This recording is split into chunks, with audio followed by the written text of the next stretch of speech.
La parola di vita di maggio 2026 è tratta dal Vangelo di Giovanni al capitolo 20, versetti 21-22, là dove Gesù dice: «Come il Padre ha mandato me, anche io mando voi». Detto questo, soffiò su di loro e disse: «Ricevete lo Spirito Santo».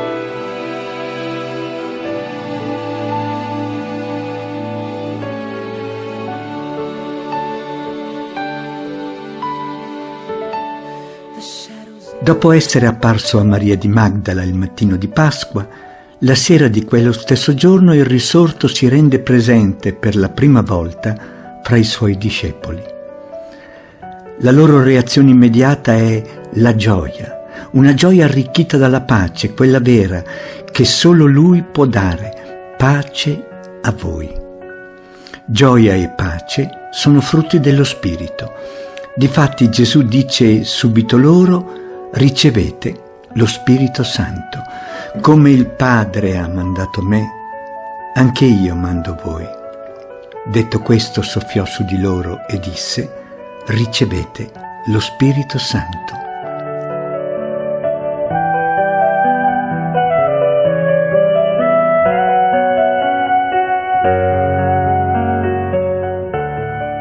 Lo Spirito Santo non solo abilita i discepoli alla stessa missione di Gesù data dal Padre, ma li ricrea quale umanità nuova.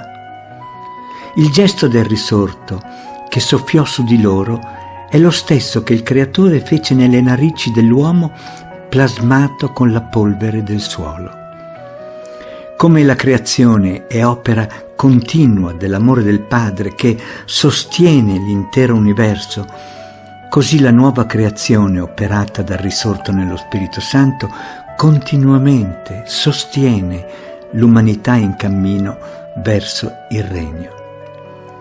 La parola di vita di questo mese ci ricorda che nella nostra esistenza abbiamo una grande possibilità: diventare altri Gesù. E questo è vero per ciascuno singolarmente, ma ancora di più comunitariamente. Gesù parla al plurale ai suoi discepoli. Solo insieme, infatti, tutte le membra con le loro specificità possono ripetere il corpo mistico di Gesù. Come il Padre ha mandato me, anche io mando voi. Detto questo, soffiò su di loro e disse: «Ricevete lo Spirito Santo».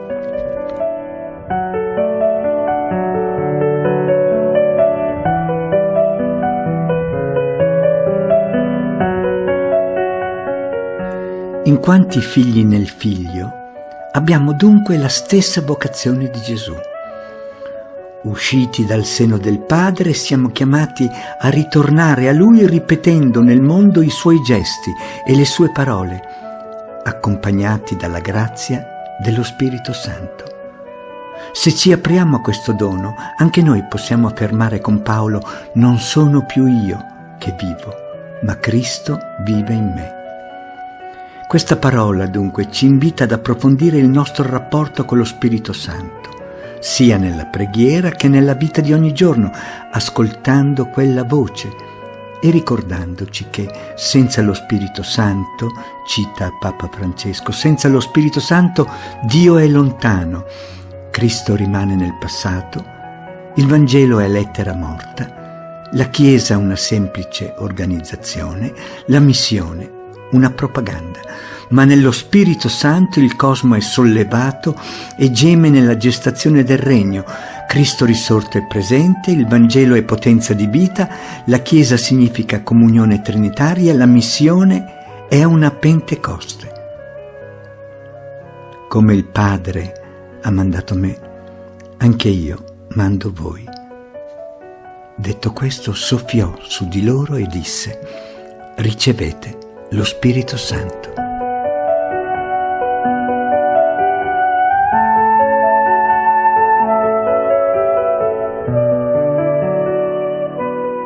Andrea è un adolescente in piena crisi esistenziale, i dubbi sul senso della vita, la paura del futuro, Le fragilità che sperimenta gli sembrano montagne insormontabili e si ritrova spesso scoraggiato e infelice. Qualcuno gli suggerisce di parlarne con Chiara Lubich. Poco prima di incontrarla, Andrea sente pronunciare da Chiara sottovoci la parola Spirito Santo e capisce che Chiara sta pregando. Durante il colloquio si sente profondamente compreso, ascoltato e accolto così com'è e ritrova la pace, non perché i suoi problemi siano di colpo scomparsi, ma perché ora c'è qualcuno con cui condividerli. Da Chiara non solo ho ricevuto un aiuto concreto, confiderà dopo anni, ma ho anche imparato uno stile: farsi accanto a chi soffre con delicatezza e comprensione, senza giudicare, proprio come farebbe Gesù. Questo può realizzarlo solo lo Spirito Santo, se lo accogliamo e lasciamo operare in noi. Come il Padre ha mandato me, anche io mando voi.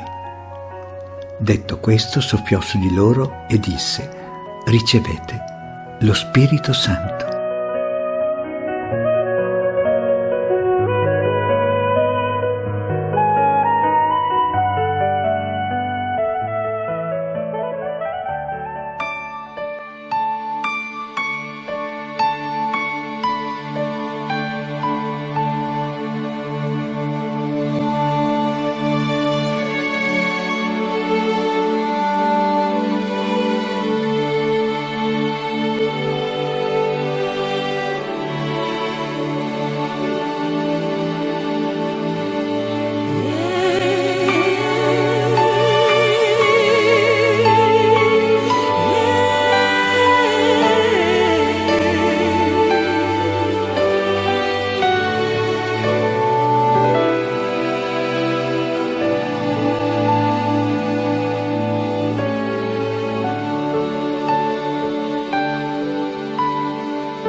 The shadows, they are falling. Hear the evening calling. The mountains, they call out to me, and the whisper of your voice I hear.